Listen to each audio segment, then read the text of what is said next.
Okay, we are live. Thank you for being here. This is my Wednesday Q&A.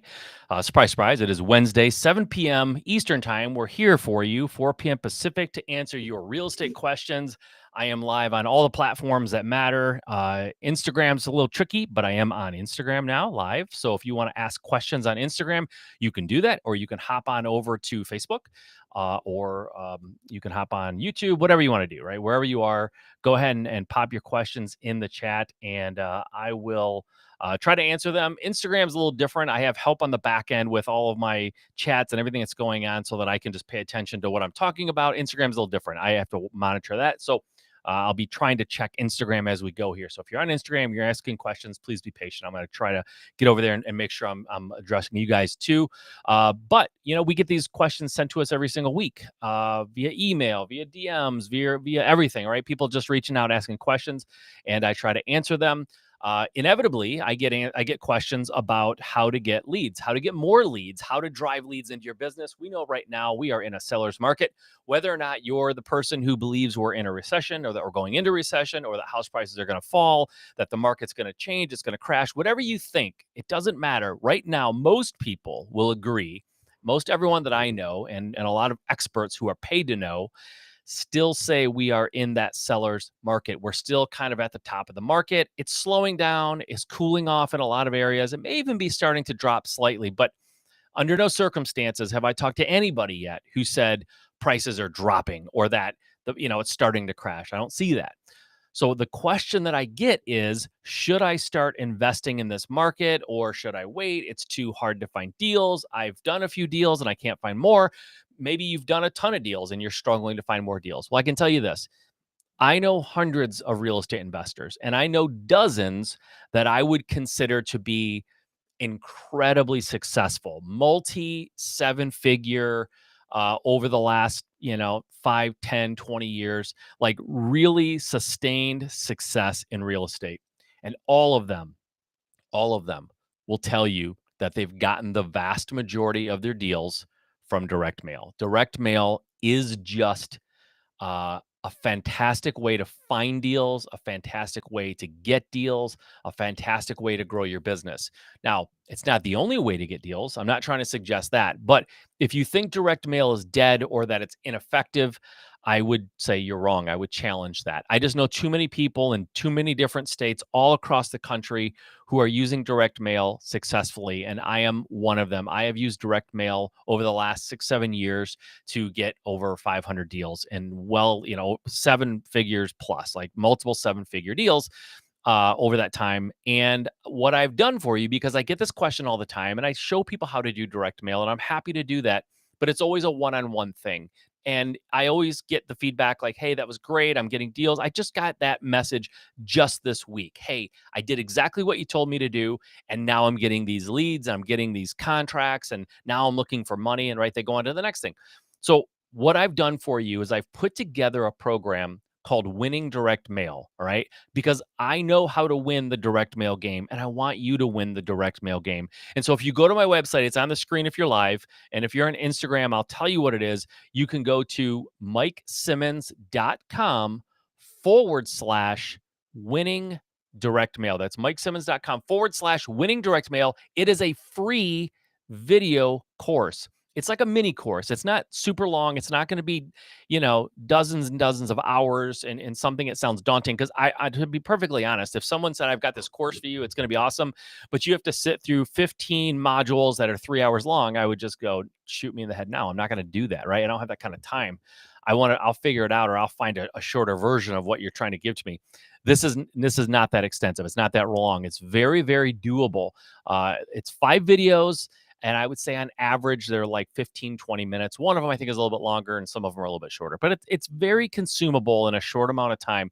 And it takes you through my direct mail process from A to Z. You see everything that I do in direct mail, everything that I've learned by spending $1 million over the last 7 years, like over $1 million I've spent on direct mail, learning what works, learning what doesn't, and all on my dime. And you can take advantage of all of that learning by just downloading this free course and watching it. It's very simple to consume, very quick to consume, and you will be able to build a direct mail marketing channel inside of your business that produces leads and produces deals. Okay. So go and grab that. It's free. It's at mikesimmons.com/winning direct mail. Go grab it. Okay. Let's dive into the questions for this week. The first question, as it gets loaded here up on the screen. Okay, first question. What does wholesale mean? Can you give an example of this type of deal? Yeah, very simple. So let's just talk about what people usually, because wholesale is sort of a hybrid um, term. And so it comes from two different terms. It comes from wholesale and retail. Okay. A wholesale um, uh, real estate investing deal, right? A wholesale is what my company does a lot of. We go out, we do a lot of marketing, like direct mail, for example. We do a lot of marketing and we find homeowners that need or want to sell their house. Usually they want to sell it relatively quickly. There's usually a lot of deferred maintenance and there's issues and challenges that they're going through. But we go and identify these homes and these homeowners who need to sell their house, and going a traditional route like a realtor isn't a good option for them for various reasons, right? Which doesn't really matter for the purpose of this explanation. So that's wholesale. We find the property, we get it under contract, we take that contract and we market it out to a list of private buyers that have identified themselves as someone who's interested in buying a property to usually flip or hold it as a rental. And so we have this list, and in our case, it's like 4,500 buyers. And so we get this property under contract from the seller. We take that contract, we market that contract out to our buyers. We mark up the price, right? We charge them a little bit on top of the purchase price. They raise their hand and say, yes, I want to buy that property. We agree on a price. And theoretically, all three of us go to closing. The seller gets their money. The buyer brings in the money to pay the seller and also to pay my fee. And then the buyer gets the house and I get the fee in the middle. I'm sort of a middleman that way, right? So that's how wholesaling works. I get something under contract. I sell that contract to an interested end buyer. We all go to closing. I get paid. The seller gets their money. The buyer gets the house. Okay, that's wholesale. Retail is what everyone pretty much knows, right? If you want to sell your personal house, for example, you call a realtor, they put it on the MLS, they try to find interested buyers who are going to live in the house, and then you sell your house to them. And that works in the investing world too. Usually, that's what house flippers do. They buy from the MLS, or they buy from a wholesaler, or they go direct to the seller, whatever. But they get something under contract, they buy it, right? They put up the money and they buy it themselves, and then they renovate it and then they sell it at retail price, right? Full market value. That's the goal, right? For a house flipper, they want to sell it full market value, all the way at the top. If the house, under the best of conditions, is worth $250,000, they're aiming to sell it for $250,000 or more if they can, right? So that's retail. So on one side, you got wholesale, where you don't need any money. You just find the property, you find a buyer, you put everyone together, and you get paid. Retail, you buy it, you renovate it, you sell it, but you have to come up with the money. Okay. Wholesale is a mixture, right? It's a hybrid of these two. You're not fixing it up to be ready to sell for top market value, but you're not just selling a contract. So in a wholesale situation, I do this as a wholesaler. I find a property, I get it under contract. I go to closing and I buy that property in most cases. I do maybe a little bit to it, maybe nothing, but I buy that property, I put it on the MLS, and then I sell it to an end buyer who's usually going to be someone who lives in it. That's usually when you sell it wholesale. So the reason why you call it wholesale and not retail is I'm doing either very, very little or nothing to the property before I put it on the MLS. And I'm not selling it for, in that case of the $250,000 being top of the market, I'm not selling it for 250. In a wholesale situation, a lot of times I'm buying it for, let's just say 150, and I do nothing to it. It's really dated. It needs a lot of work, but I'll put it on the MLS. Maybe I'll clean it out, just get the junk out of it. And then I bought it for 150. I'll put it on the MLS for 175, let's just say, or maybe 200 at the most. And then somebody will come along and it's not, I'm not charging full market value. So they're getting it with some potential equity there. Maybe they're buying it for 200 and they know they could do a little fix up over the years or over the course of time, and then they could build in that equity. But I'm still making money without having to do all the headache of renovating it and taking all the time and energy and having to raise the money to renovate it too, right? I'm just buying it, putting it right back on the MLS and selling it kind of as is, or very, very light work. Like usually a wholesale, you're doing well under $10,000 worth of work, usually well under 5,000. Maybe the cost to get a dumpster and clean out everything. And maybe, if it has carpeting that's like molded or something, you'd get that out of there too, right before you put it on the MLS. Like you just get rid of anything that's gross or, molded or junk or whatever. And you just kind of clean it up a little bit. Sometimes in a wholesale situation, people will put, they'll put maybe new carpet and new paint, but they won't replace the kitchen, which is dated and old and ugly or whatever, and the bathrooms are dated, old and ugly and whatever. And the roof maybe is in not great shape. They won't do all that, but they'll just like paint and carpet so that you take something that feels really disgusting when you walk in and you give it that smell of fresh carpeting, the smell of fresh paint, and psychologically, you may spend $5,000 doing that, but you can ask, $20,000 more than you could have before you did that. So sometimes people do that in a wholesale situation. Very light, if any, renovation, put it on the MLS and sell it retail. So that's what a wholesale is. You're not really going all the way to do a full renovation, but you're doing more than just selling a contract. You're actually taking possession of this thing and then put it on the MLS as is usually. So that's wholesale. All right. Next question. I'll grab a drink while I'm waiting. Hey Nick, how you doing, man? Okay. Let's see here. Nothing on Instagram. All right, cool. Nick, do you buy houses when people are in the foreclosure process and they have about a month till the property goes to auction? Yes. We just did this in our business. We bought a house that was in pre-foreclosure. We caught them up on payments and stopped the foreclosure process, and then we bought the house. So yeah, we do that. If we can get in there, and we usually can. I mean, if you get in there with any time, right? As long as you can get them caught up, as long as you're not beyond the point of no return, as long as the homeowner's not beyond the point of no return, we will absolutely get in there and save that from going to auction or even going to foreclosure. We'll get in there and stop all of that by catching them up. But when we do that, we usually have them deed the house to us, right? They'll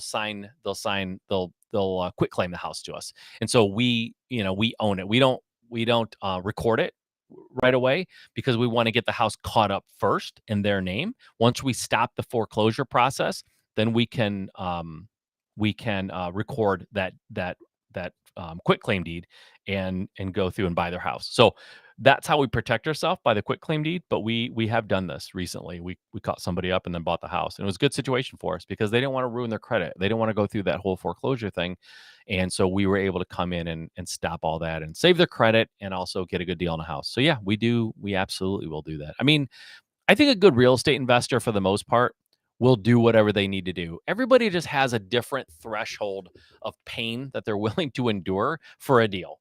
And I don't think that in my company, for me, that threshold of pain is not incredibly high. I'm not gonna, do like the most convoluted, crazy, stressful thing in the world to get a deal.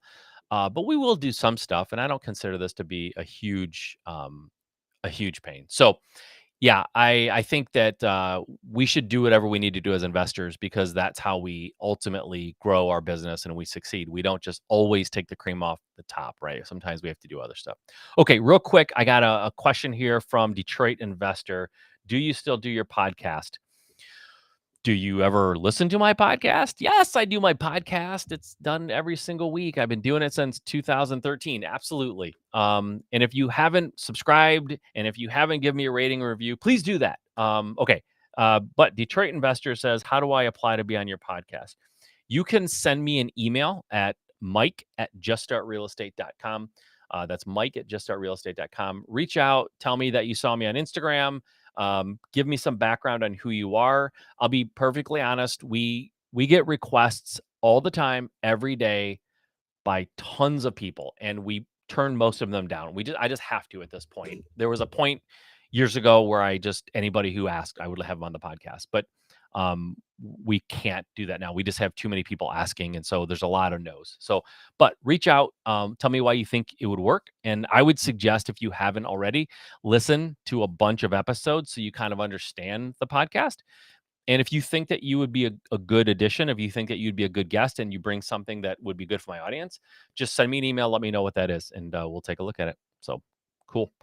All right. Nick, no problem. You are super welcome, sir. All right. Next question. Awesome, Corey. Yeah, that's right. Doing your first wholesale now. I love it. I love it, man. How's everything going, Corey? You rocking down there? I'm sure you are. So that's good. Wholesaling right now, by the way, in this market and over the last year and a half, for the record, wholesaling is great. It's absolutely like you really, and we do this a lot in my business. We take a lot of properties and put them on the MLS right away just to see what's going to happen, because a lot of times you can sell for so much on the MLS without doing anything like a wholesale. It doesn't even make sense to flip it for me in my market. And I think a lot of people, this is what's happening. So, yeah, you should definitely be trying the wholesale route if you can. Okay. Corey says, Mike, on a wholesale is staging and no, no, no, nope, nope. I don't think so. You're not going through the effort of renovating it. You're not going through the effort of putting appliances in it.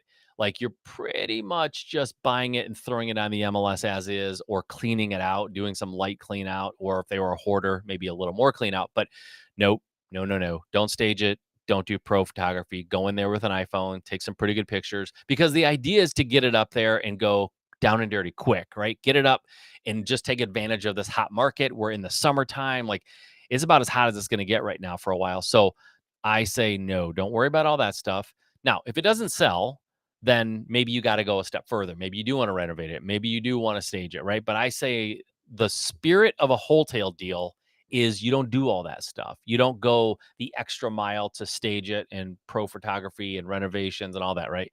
You get it up there quick, you get that quick sale and you move on. So, cool. All right. 8 deals and counting.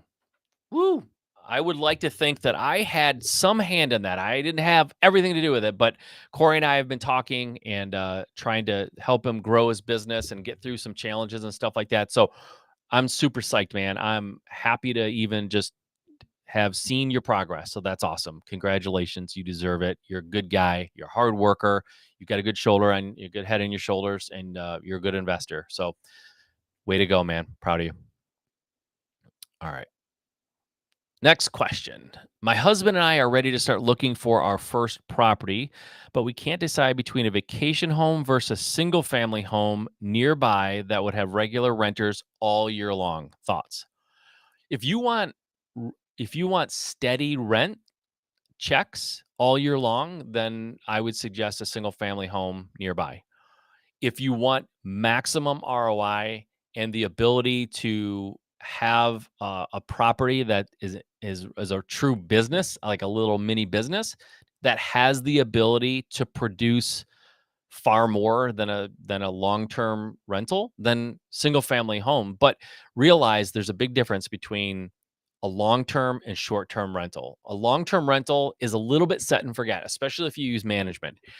You find a renter, you do background checks, you vet them, you do all that stuff. You get them in there, and then theoretically, you just get a check every single month, and there's nothing to think about or do, right?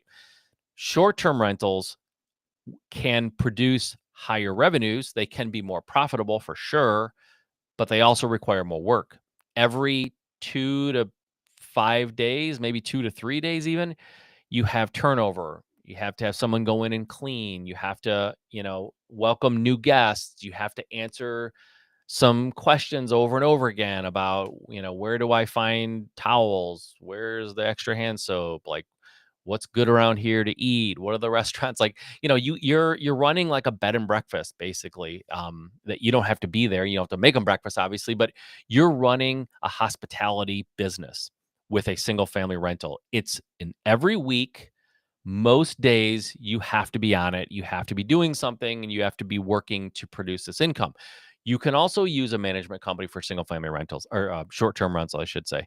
Um, so it can be done, but I know most people who have short term rentals, especially if they just have like one, they're not using a management company. They're doing it themselves, which means You are involved. It is an active business. It's a hospitality business. It's a mini hotel that you are running. It's a lot more work.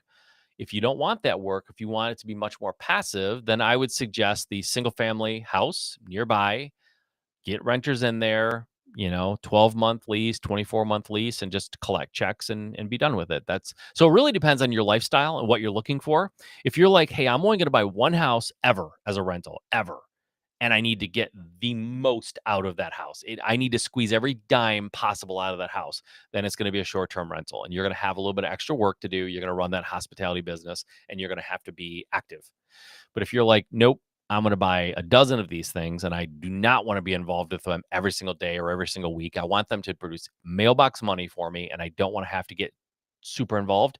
Then you want a long-term rental in a single family home, in a subdivision somewhere on a street, and just renovate it and get it somebody in there and just collect rent checks. Like that's it, right? So it really depends on what you want and what your activity level that you're interested in having in this house is. So that is that's what I would say.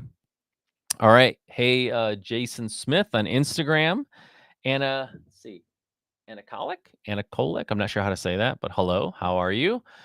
Detroit investor still hanging in there. Good to see you. All right. Kyle Schmidt. Hey, Kyle.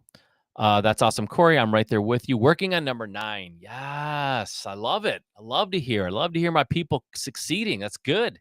Congratulations, Kyle. That is awesome, and I'm super glad to hear it. And if there's anything I can do to help, let me know. If you guys have not grabbed my direct mail course, it's free. Go and get it. It's free. it's free. So if you ever want to know how to do direct mail, and just kind of piggyback off of all of the pain and suffering that I've endured over the years trying to figure it out, that's how you do it. Go grab it. All right. Let's see. Next question, guys.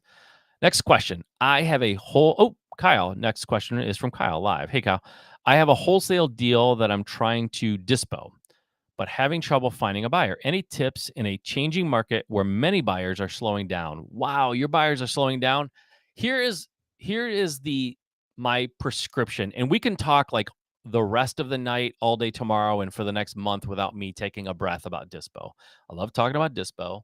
It's probably the thing I'm best at in this business of wholesaling and flipping and all that.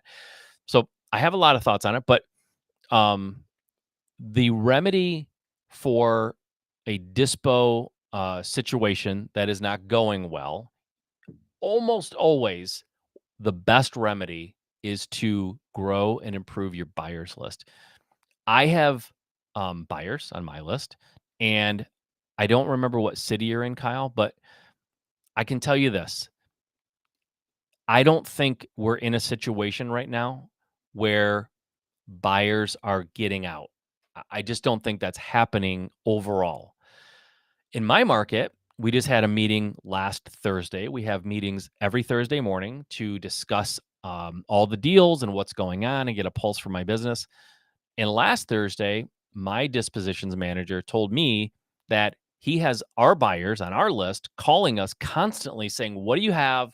I need something. Like, tell me anything you have. I'm interested. Like, show me. I want to buy it. Like, come on, I need something. I'm dying for deals."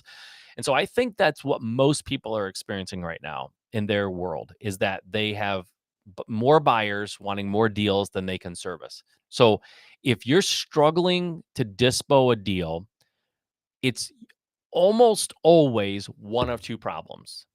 Either it's a bad deal and you think it's a good deal, but it's just not, or you don't have enough good buyers on your list. Because if I bring a mediocre deal to my list and send it out, offers coming in like crazy because my buyers and most buyers around the country are ravenous for deals right now because the market is still hot in most places and they're struggling to find deals. The competition is fierce. Like, a lot of times you just need more people on your buyers list. Now, I'm not one of those people that say you need 10,000 people on your buyers. Like, you don't. You're not gonna sell to 10,000 people. You're not gonna sell to 5,000. I have 4,500. I don't sell to 4,500 people. I probably have a couple of hundred, maybe even just 100 real serious buyers. And probably if I went and looked at it, I'll bet I don't have more than a dozen or maybe 2 dozen people who have bought a deal from me in the last 90 days. So it's a lot of it's a lot of repeat buyers, and it's a small list of like super active buyers. Now, I probably have 500 that would buy a deal and maybe a couple of hundred that are like really serious, like have the money ready to go, know their numbers. And like I said, a couple of dozen, maybe less than 50 who are like making offers, showing up at at our showings and actually buying from me. Now, I could sell more deals to more people, but my buyers list is so strong and so good and so refined that we're asking up here, right? Where most wholesalers in my market are asking here, we're asking here. And so that disqualifies a lot of buyers. But I have buyers on my list who are paying up here because they need the deals. They want the deals and they're buying from us at that price. So the deal is not as good as you think it is, or your buyer's list isn't as strong as it should be. And I'll tell you a quick story. Years ago, it's probably back in 2016, maybe. We in our market's pretty big, but there was a section of our market that we would get deals, and we really only had one serious buyer in this part of my market. And if we got a deal, he would buy it most times. And what started happening is he started to understand, hey, these guys don't have anybody but me in this area. And so I'm going to change my tune when they start sending me deals. I'm going to start dictating terms, dictating price, dictating everything. I'm going to assert what I want to see happen. And that's what they're going to do because I have realized I am the only person buying from this and part from them in this part of the market. And so I started to see this. We would send out a deal, his attitude, his demeanor, he got a little more demanding. He started even to say things like, "Who else are you gonna sell it to? You don't have any other buyers down here." And it infuriated me. And I realized he was right. Until I grew my buyers list in that part of my market, I would always be uh like he would always have me over a barrel. He would always have leverage because he knew that we didn't have anybody else there. And when I realized, hey, we don't really have anybody else here, it's just this guy, and he's starting to tell us how it's going to go. And it made me mad, really mad. And so I went on a mission for a period of time and said, I will grow my buyers list in this part of my market come hell or high water because I will not let this guy push me around with my own deals. And I did. And he really hasn't bought a property from us since because we grew our buyers list in that market. And people are paying. The reason he hasn't bought one is not because I won't sell to him. It's because we grew that part of our market so strong that people were spending way more than he wanted to spend. The competition got really, really strong, and he stopped being able to invest with us or to buy from us in that market.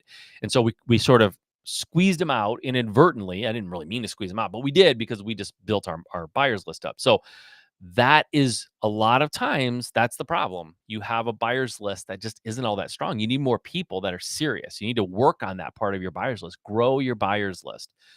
If it's not that, and you're like, no, no, no, no, you don't understand. I got a great buyers list. Like it's tons of people, tons of buyers, lots of interest, right?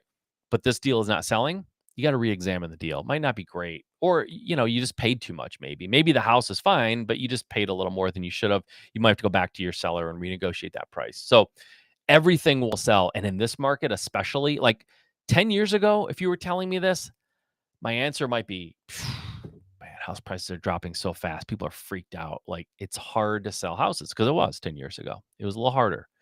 In this market, mm-mm. It's like throwing meat out to the wolves. Somebody will grab that and devour it if it's even remotely good. So those are the two things I would say. There's a lot of nuance in there, right? There's probably 12, maybe that's an exaggeration. There's probably 5 or 6 other things that could be affecting it that maybe you're doing right or wrong, or maybe need to be adjusted or tweaked how you did it or what you're doing. But those are the 2 big levers that you can pull is the deal needs to be reexamined. It's not great, or your buyer's list isn't awesome. Okay.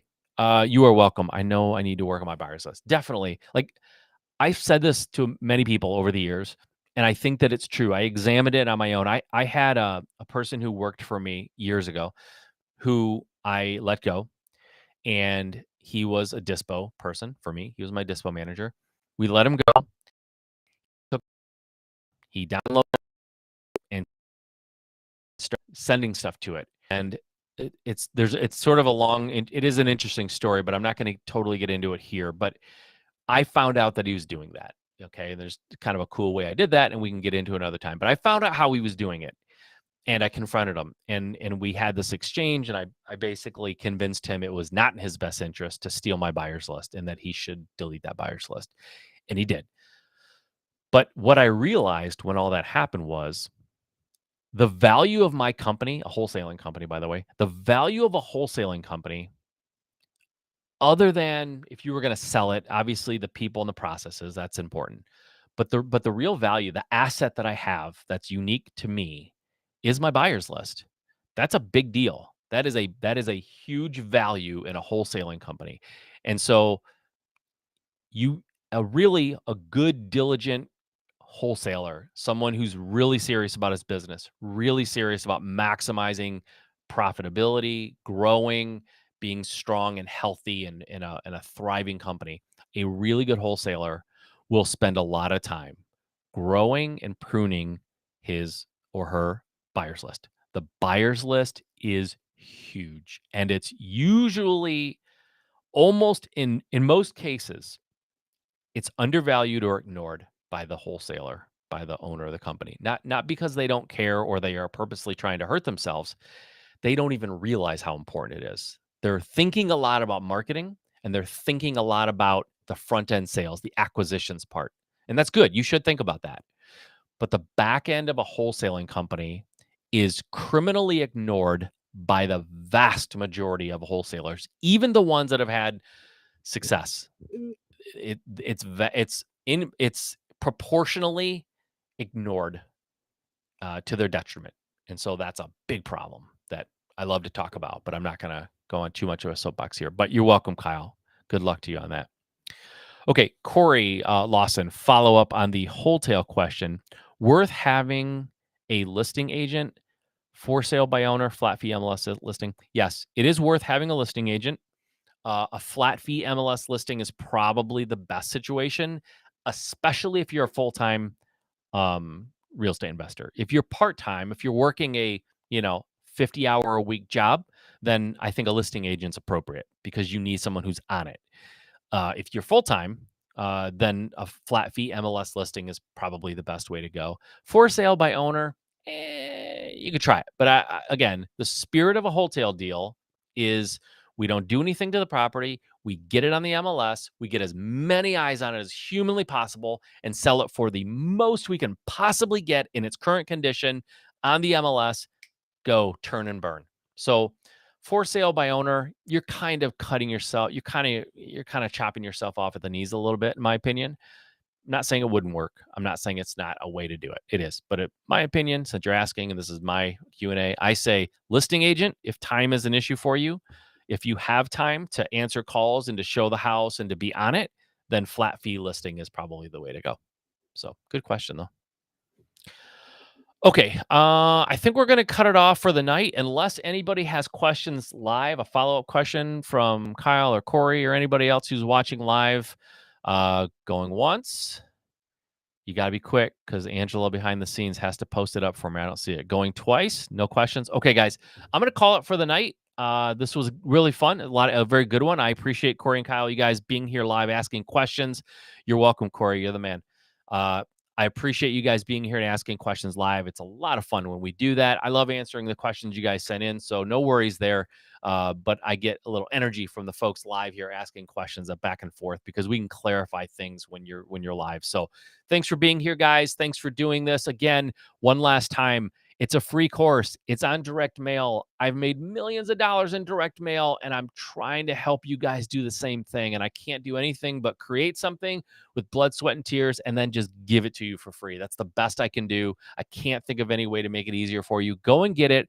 Go to MikeSimmons.com/winning direct mail. All right, guys. For those of you on Instagram, we'll see you. Thank you for being here. For everyone else, thank you for being here. It's been fun. I enjoyed having you, and I will see you next week.